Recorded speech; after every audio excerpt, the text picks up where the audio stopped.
왜 하나님의 나라는 의와 평강과 희락인가라는 제목으로 말씀을 전하겠습니다.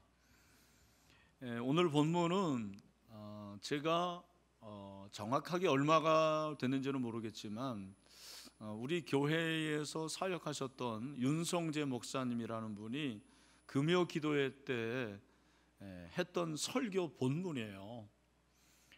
기억나시나요? 네, 1, 2, 3부 똑같습니다. 한 분도 기억을 못 하셨는데 저는 이 본문을 기억을 해요.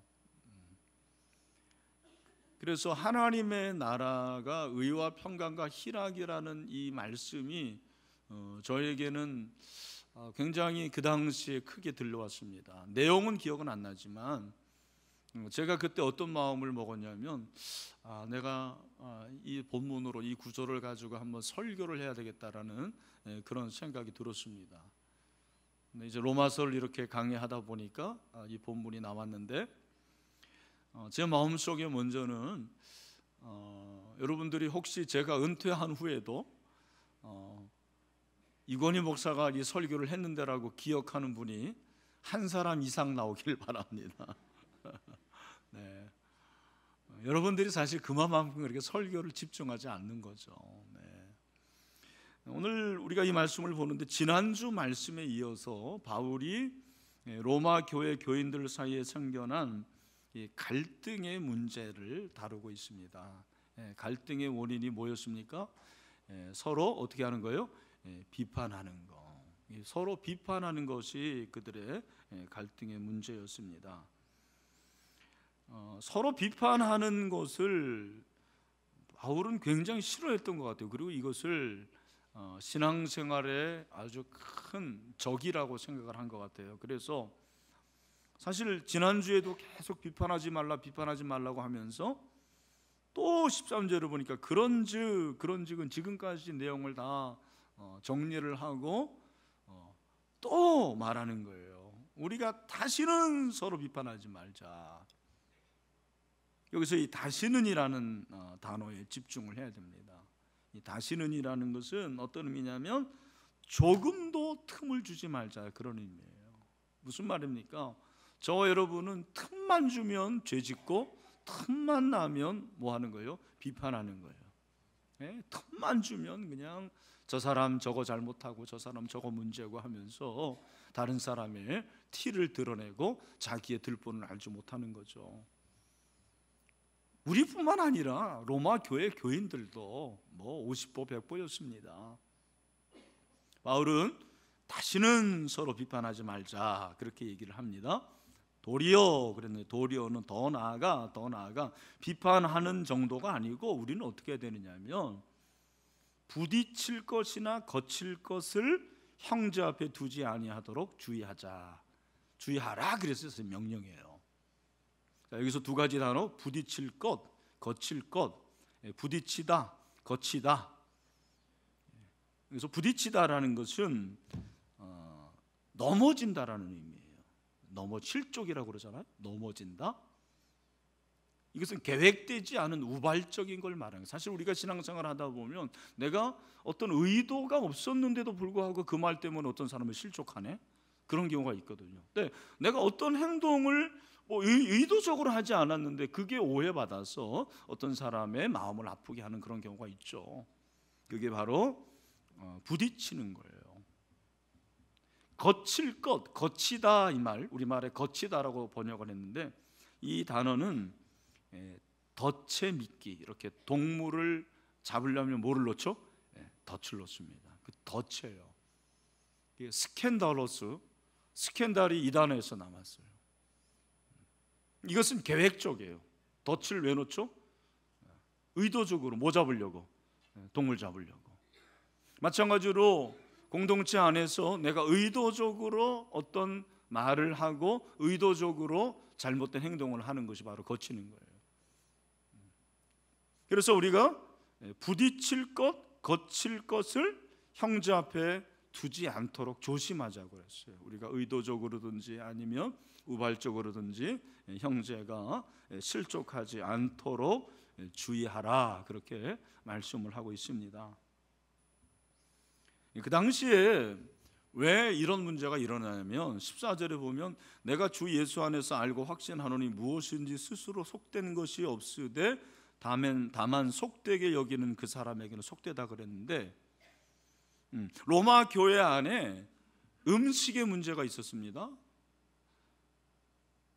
우상에게 절한 그 바쳐진 음식이 돌고 돌아가지고 시장에 나오는데, 그 시장에서 음식을 사 먹는 거예요.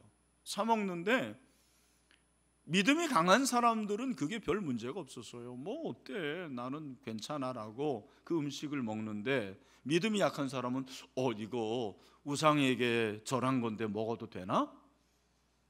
근데 보니까 그 교회 뭐 장로님, 그 교회 권사님이 막 그런 음식을 사서 잘 잡수시는 거예요. 그랬을 때 실족을 하게 되는 거죠. 사도 바울은 뭐라는 거예요? 만약에 믿음이 약한 형제 자매가 당신이 먹는 거 보고 실족한다면 그거 먹으라 말라, 먹지 말라라는 거예요. 먹지 않는 게 좋겠다. 사실 그게 어떤 사람에게는 속되지만 어떤 사람에게는 속된 게 아니에요. 오늘날도 그런 문제들이 꽤 많이 있죠. 이런 것들을 가르쳐서 아디오포라라고 그렇게 말하고 있는데, 이 아디오포라는 것은 옳고 그름의 문제가 아니라는 거예요. 덕의 문제예요. 덕의 문제. 어떤 것이 더 좋고 어떤 것이 더 그 공동체와 그 사람을 좀 살리는 것이 되는 건덕의 문제라고 그러잖아요. 건덕의 문제. 일례로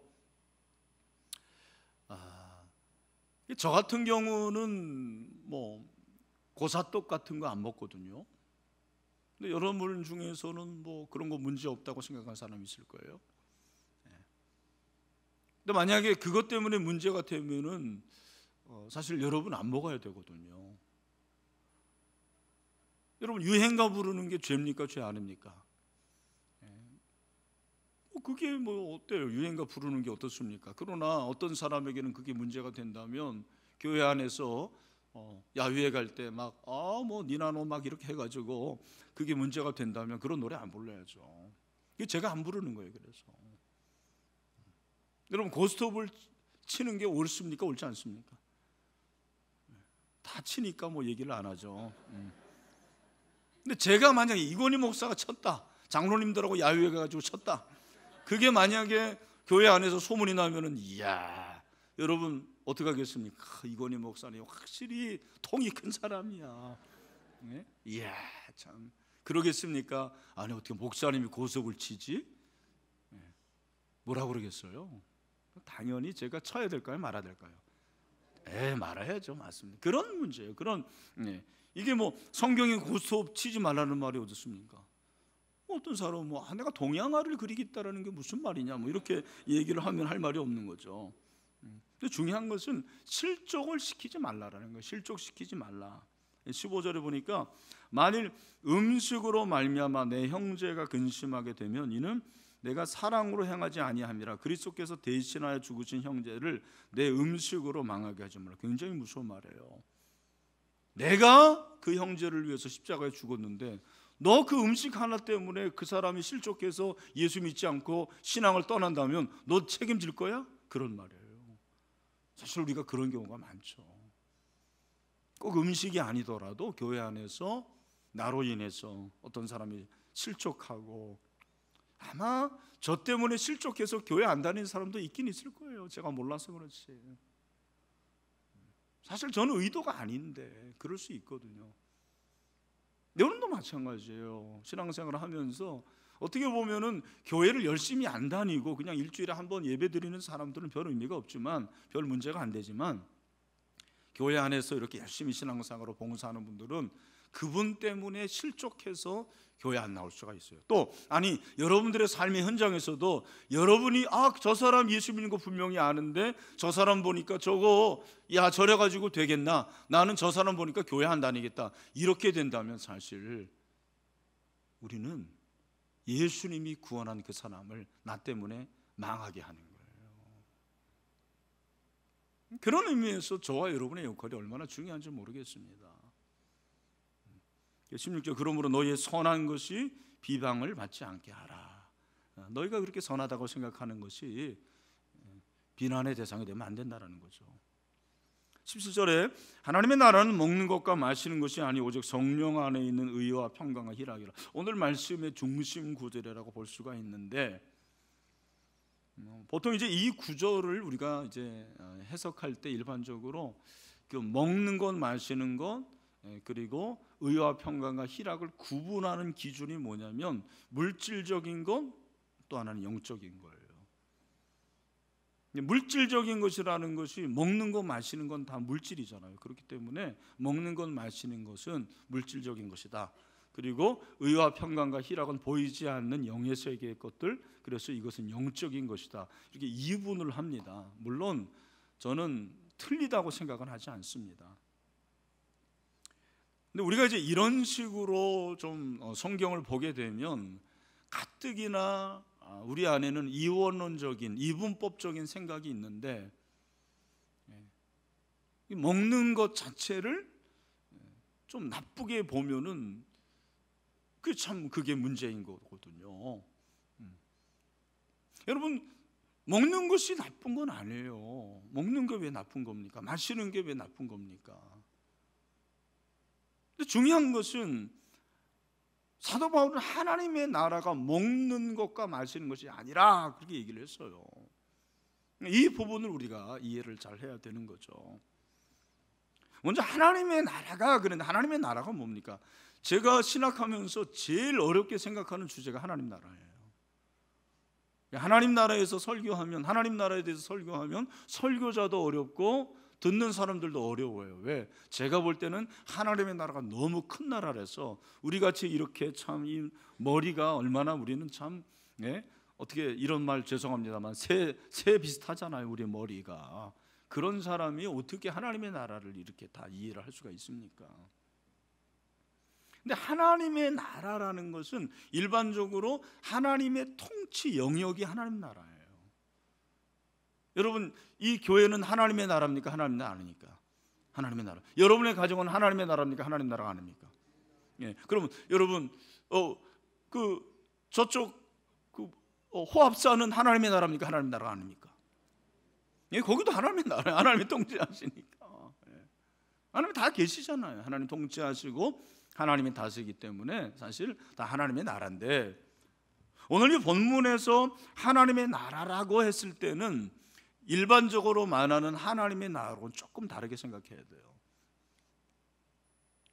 제 주석을 보니까 일반적으로 학자들이 이 하나님의 나라를 세 견해로 보더라고요. 첫 번째는 좀 종말론적으로 예수 그리스도의 재림으로 건설된 메시아 왕국으로서의 하나님 나라, 이것은 좀 종말론적인 의미예요.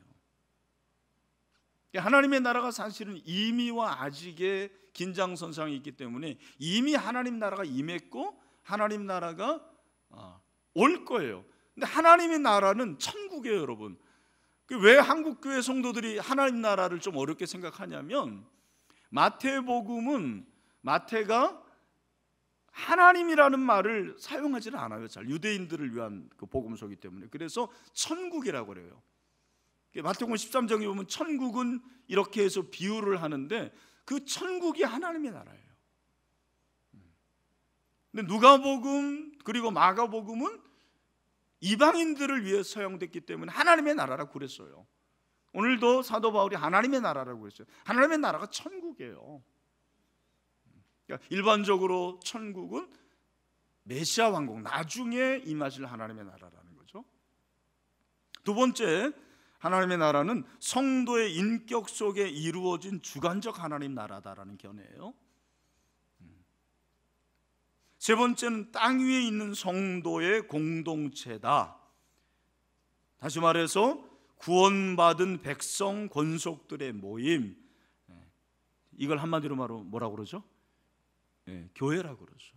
교회가 권속들의 모임. 권속이 뭐예요? 권속은 식구들이에요. 식구들.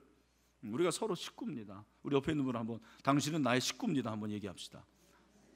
우리 하나님의 가족이다라는 말이 식구예요. 권속이라는 말, 권속이 좀 어려운데, 자, 그럼 여기서 하나님의 나라가 뭐겠느냐? 학자마다 다 다른데 제 생각에는 종말론적으로 볼 때는 1번이 맞고, 그리고 현재적인 면에서 볼 때는 우리 가운데 임한 하나님의 나라, 다시 말해서 예수 그리스도를 믿어 구원받은 하나님의 백성들, 우리 가족들의 모임, 바로 그 공동체가 하나님의 나라라고 저는 생각을 해요. 하나님의 나라가 먹는 것과 마시는 것이 아니다. 그 말은 우리가 이렇게 모였는데 교회는 먹는 것과 마시는 나라가 아니라는 거예요. 목사님, 먹는 거 없는 데는 가지도 말라고 그랬잖아요. 제가 그렇게 얘기하거든요. 여러분, 교회가 먹는 게 있어야 되죠. 만약에 우리 교회가 주일날 이렇게 3부 끝나고 식사, 점심을 안 준다 그러면 제가 볼 때 반은 떨어질 것 같습니다. 먹는 게 중요한 거예요. 아니, 먹는 거 중요하다 그러면서 왜 먹는 것과 마시는 게 아니라고 합니까? 여러분, 여기서 먹는 것, 마시는 것이라고 그랬잖아요.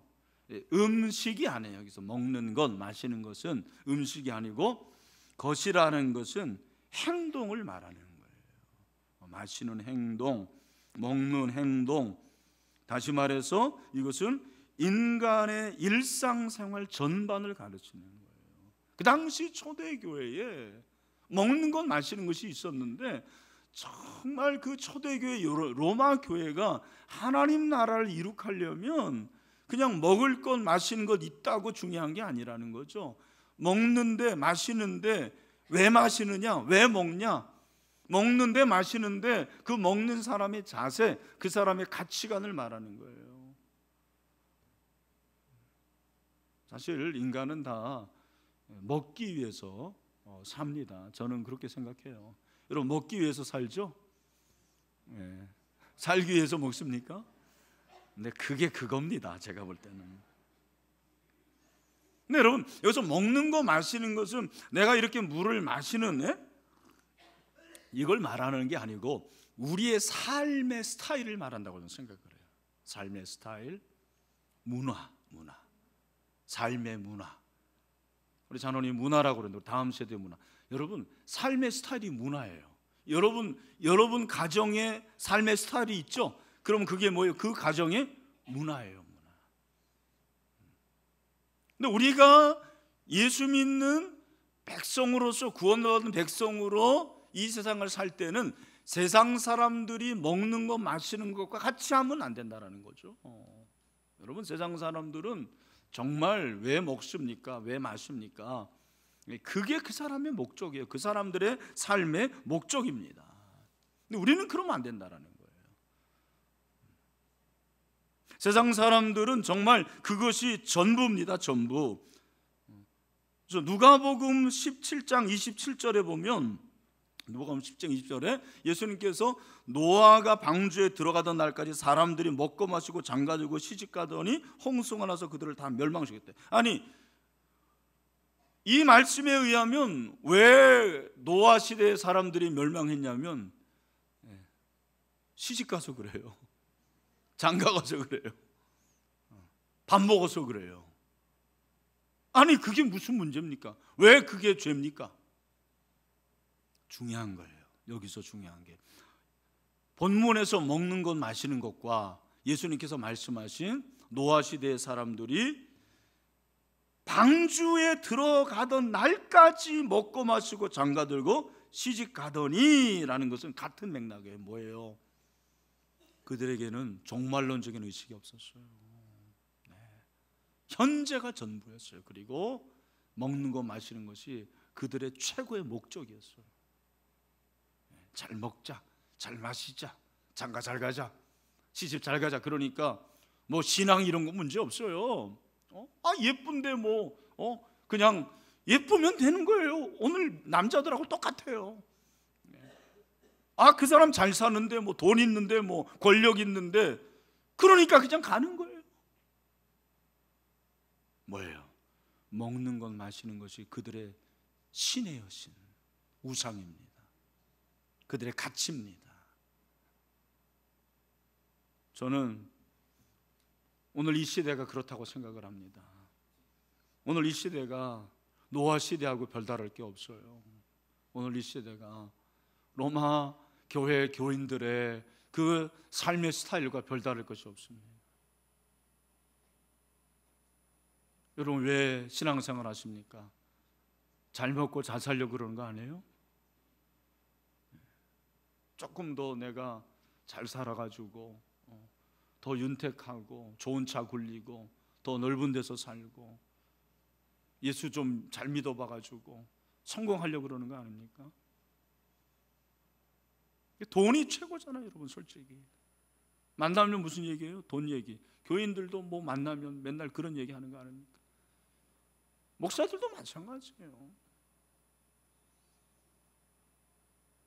제가 왜 목사 됐나? 내가 좀 더 좋은 차 타려고 목사 됐나? 내가 좀 더 넓은 아파트 살려고 내가 목사 된 건가?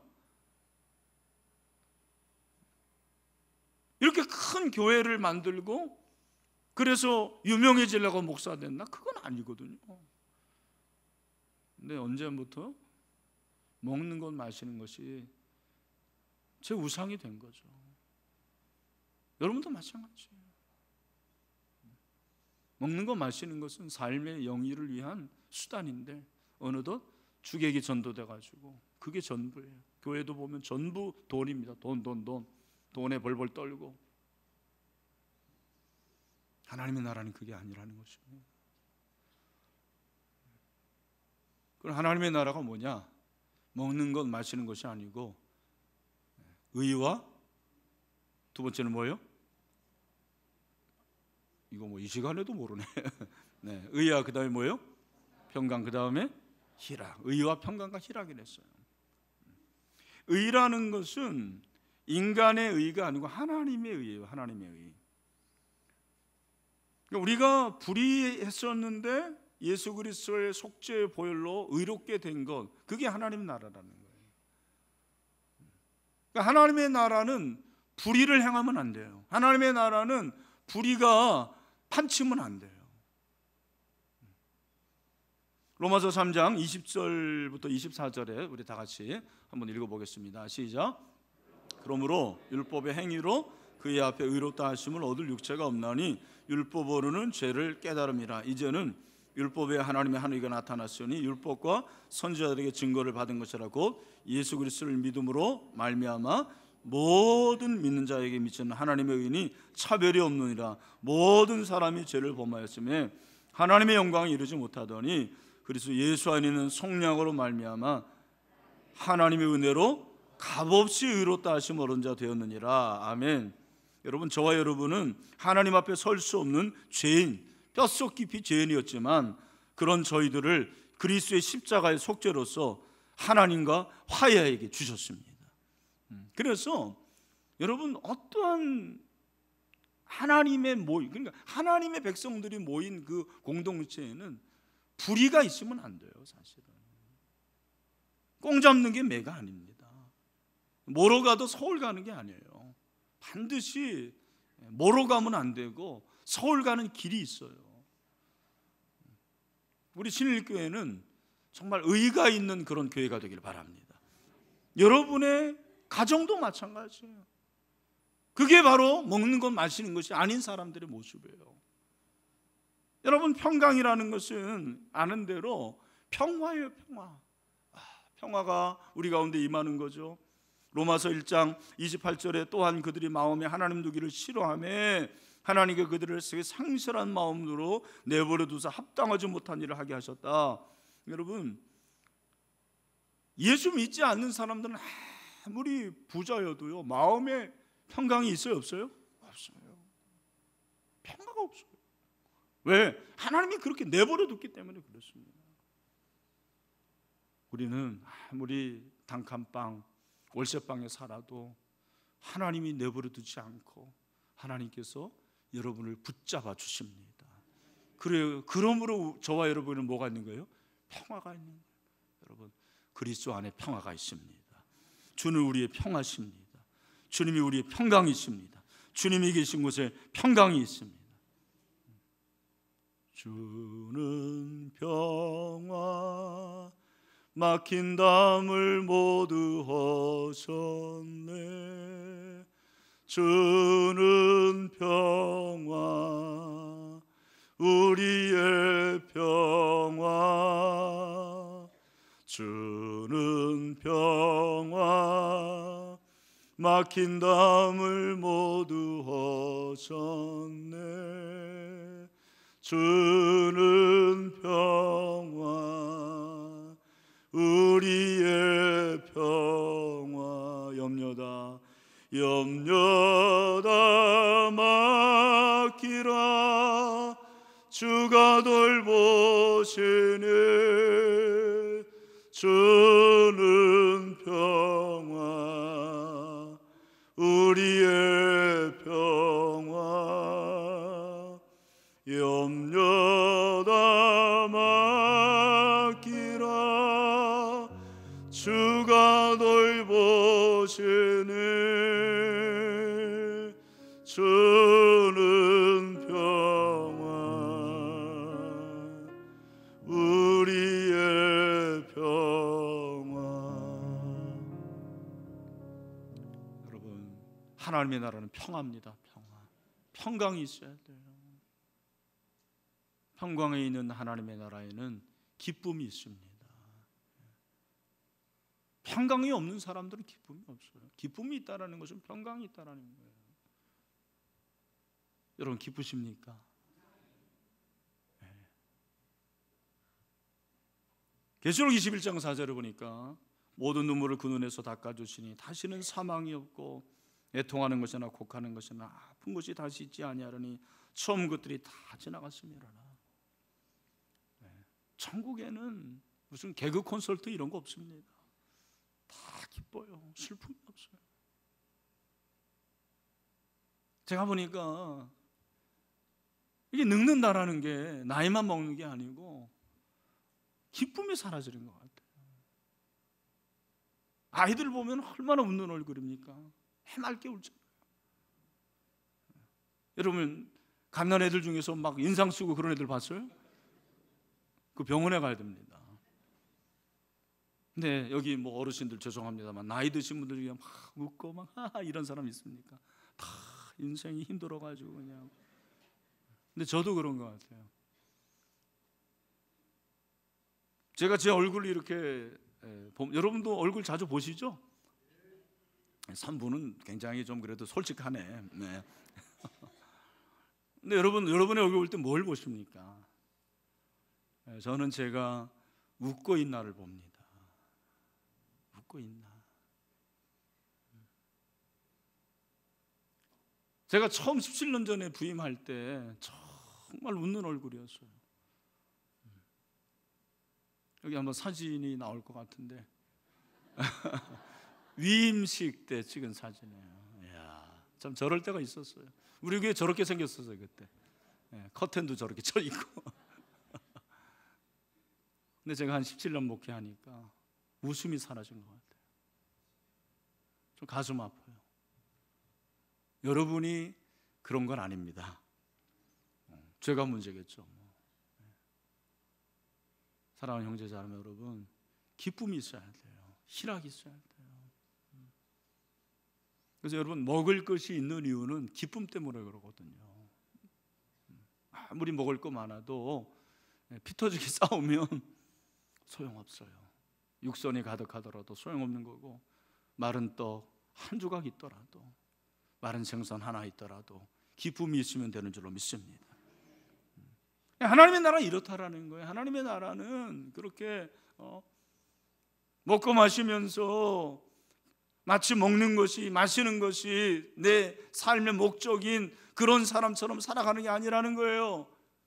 예수 믿는 사람은 달라야 된다라는 것입니다. 우리가 뭔가 좀 달라야죠.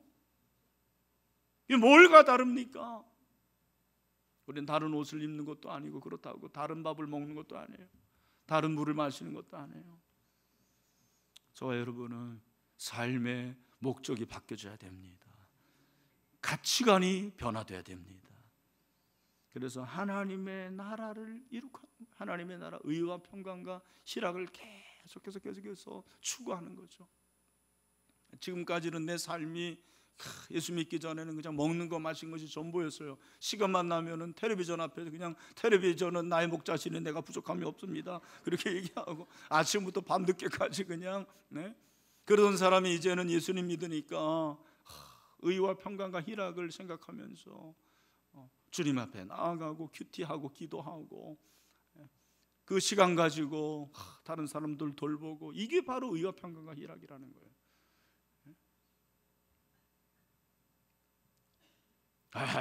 예수 믿기 전에는 그냥 돈만 있으면은 뭐 이렇게 살려고, 우리 자매들 가운데 쇼핑 중독인 사람들이 있어요. 요즘에는 또 멀리 안 가도 되네. 또 홈쇼핑이 있어가지고 모든 게 다 있어요. 제가 좀 어제 집에 가서 홈쇼핑을 제가 뭐 볼 일이 별로 없기 때문에 한번 봤더니 참 진짜 말 잘하더라고요. 매진 4분 전 뭐 그러면서 아직도 늦지 않았습니다. 네. 근데 여러분은 또 아멘 하고 또 이제 바로 그냥 여러분 홈쇼핑이 나쁘다는 게 아니에요. 할 수 있죠. 그러나 그게 여러분의 신이 돼서는, 하나님이 돼서는 안 된다는 거예요. 여러분의 인생의 목적이 무엇입니까? 저와 여러분은 사나 죽어나 주님의 것입니다. 주님을 위해서 살아야 됩니다. 주님을 위해서 죽어야 됩니다. 근데 우리가 말만 그렇게 해놓고 교회에서는 아멘하고 집에 가서는 또 먹고 사는 것이 내 주인인 것입니다. 여러분 많이 먹으세요. 많이 잡수세요. 그러나 여러분의 배가 신이 돼서는 안 됩니다. 변화는, 저는 이게 변화라고, 삶의 변화라는 것이 무엇이냐, 이제는 먹고 사는 것이 내 하나님이 아니고 나는 삶의 목적이 바뀌고 삶의 태도가 바뀌어서 정말 주님을 위한, 하나님 나라를 위한 삶으로 변화되는 것, 그것이 진정한 제자도라고 저는 생각을 해요. 로마서 12장 2절, 너희는 이 세대를 본받지 말라. 이 세대를 본받는 게 뭐냐면 먹고 마시는 게 여러분의 신인 게 바로 이 세대를 본받는 거예요. 이 세대를 본받지 말고 오직 마음을 새롭게 함으로 변화를 받아 하나님의 선하시고 기뻐하시고 온전한 뜻이 무엇인지 분별하도록 하라. 아멘. 여러분 돈이 뭐 여러분에게 있든 없든 간에 정말 하나님의 나라를 위해서, 하나님의 나라를 위해서 사용할 수 있게 되기를 주님의 이름으로 축원합니다. 제 친구 중에 화란에서 공부하다 온 친구가 있는데, 화란의 이 깡패는 정말 조그만 그 시골이에요, 시골. 이 친구도 돈이 없이 이제 유학을 갔는데 그 학교에 동양 학생들을 위한 장학 제도가 있어요.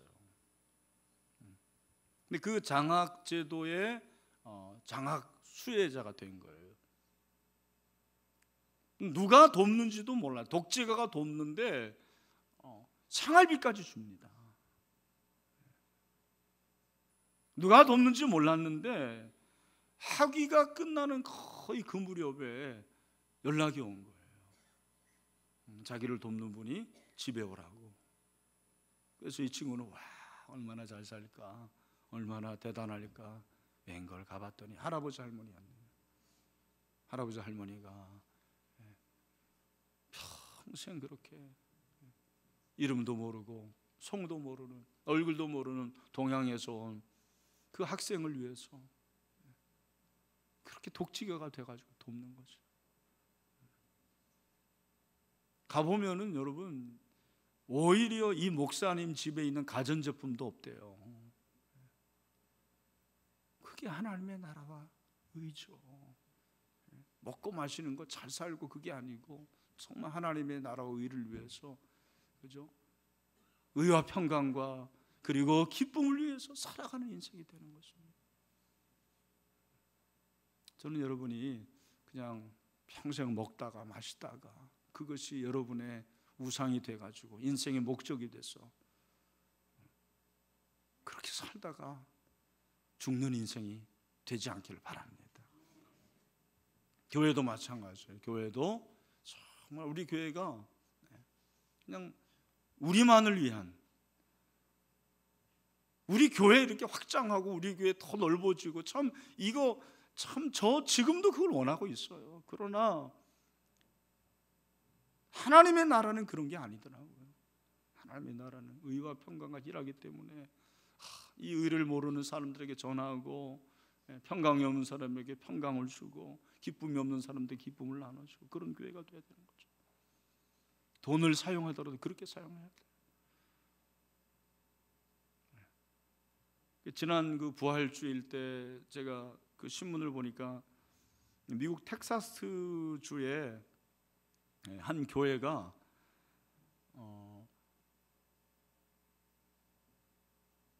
의료 부채를 쥐고 있는 그 지역의 지역 주민을 위해서 1억 원을 헌금을 했어요. 근데 이 교회는 지금까지 4천 가정의 의료 채무 112억을 변제해 줬어요.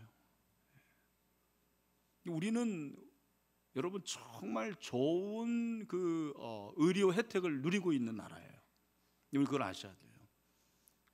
아주 저렴하고 최고의 의료 혜택을 누리고 있어요. 전 세계에서 그렇습니다. 우리가 의료 부채를 지는 것이 상상이 안 가지만 미국 같은 데는 의료보험을 가지고 있는 사람이 없어요. 그래서 얼마 전에 그 오바마가 그런 사람들을 위해서 그걸 만들었잖아요. 근데 이 교회 하예스 목사님이 17살 때 교통사고를 당해가지고 거의 죽게 됐는데 부채를 진 거예요. 그때 하예스 목사님의 아버님도 목사님이었는데 개척교회였으니까 그런 여유가 없었는데 교인들에게 부탁을 한 거죠. 우리 아들이 죽게 되니까 좀 기도해 달라고. 그런데 그 교인들이 기도만 해준 게 아니고 돈을 모아가지고 지원을 해준 거예요. 그래서 살아났어요. 12일 만에. 자기가 그런 빚을 짓고 나도 이제 이 의료 부채를 지고 있는 사람들을 내가 돕겠다 해가지고는 지금까지 112억을 변제를 해준 거예요. 참. 여러분, 이게 교회예요. 이게 하나님의 나라와 의를 구하는 것이고 바로 먹는 것 마시는 것이 신이 아닌 의와 평강과 희락을 함께하는 하나님의 공동체 모습입니다. 우리 교회가 그런 교회가 되기를 바랍니다. 그래서 정말 우리의 인생의 목적이 먹는 것 마시는 것이 아니고 우리가 먹는 것 마시는 것을 통해서 하나님께 영광을 올려드리기를 소원합니다. 우리가 그렇게 살면 언젠가는 열매를 맺는 거예요. 이게 성령 안에서라는 것이 안에서는 연합이잖아요. 우리가 그렇게 성령님과 연합하고 의와 평강과 희락을 위해서 살면 언젠가는 성령의 열매를 거두게 되는 거죠. 그래서 하나님을 기쁘시게 하고 사람에게도 칭찬을 받을 수가 있습니다. 그런 공동체가 되기를 소원합니다. 우리 갈라디아서 5장 22절 23절 말씀 다 같이 한번 읽겠습니다. 시작. 오직 성령의 열매는 사랑과 희락과 화평과 오래 참음과 자비와 양선과 충성과 온유와 절제는 이 같은 것을 금지할 법이 없느니라. 아멘. 말씀을 맺습니다. 여러분, 하나님의 나라는 먹는 것, 마시는 것이 아니라고 그랬습니다. 대신 뭐예요? 하나님의 나라는 의와 평강과 희락이다. 여러분, 다른 삶, 다른 가치, 다른 삶의 목적을 가지고 그렇게 하나님 나라를 위해서 쓰임 받을 수 있는 그런 하나님의 사람들이 다 될 수 있게 되기를 주님의 이름으로 축원합니다.